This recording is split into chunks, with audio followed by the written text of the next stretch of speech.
কাল সকালে গিয়ে এই সব পেঁপে বাজারে নিয়ে গিয়ে বিক্রি করব। হে হে হে হে হে।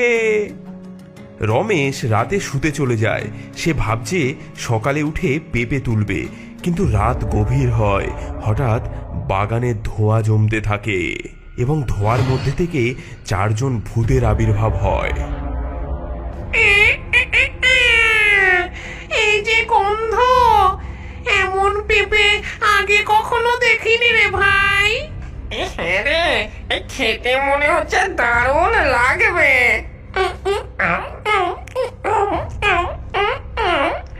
কি মিষ্টি স্বাদ!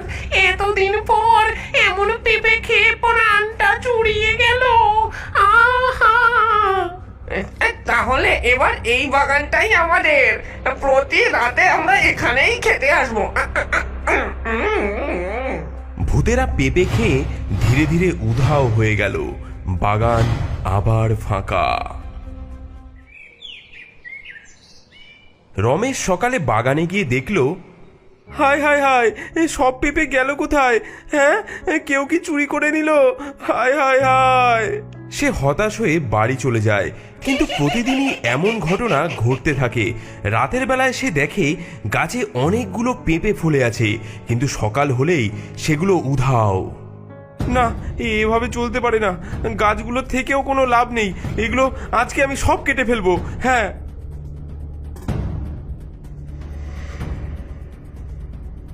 সে কুড়ুল নিয়ে গাছগুলোকে কেটে ফেলতে যাবে, এমন সময় হঠাৎ পেতনি প্রকট হয়।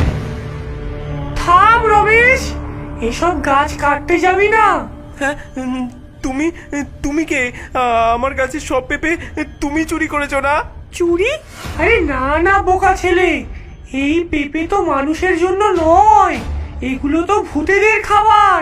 হ্যাঁ, ভূতেদের খাবার? হ্যাঁ রে, ভূতেদের খাবার। তুই যদি বুদ্ধি ব্যবহার করিস, এই পেঁপে গাছ থেকে অনেক লাভ করতে পারবি। ভূতেদের সঙ্গে ব্যবসা কর, তারা তোকে সোনা দেবে।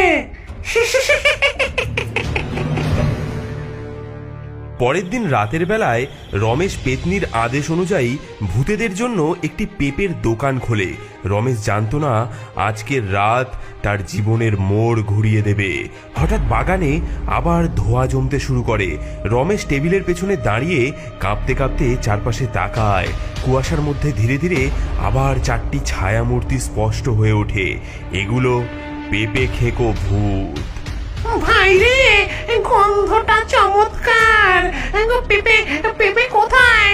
হ্যাঁ, এই যে এই টেবিলে সব সাজানো আছে, খেতে চাইলে নিয়ে নিন। প্রথমবারের মতো কোনো মানুষ আমাদের খেতে ডাকলো। দেখি তো স্বাদ কেমন। ভূতেরা টেবিলের দিকে এগিয়ে আসে এবং একটি একটি করে পেঁপে তুলে খেতে শুরু করে।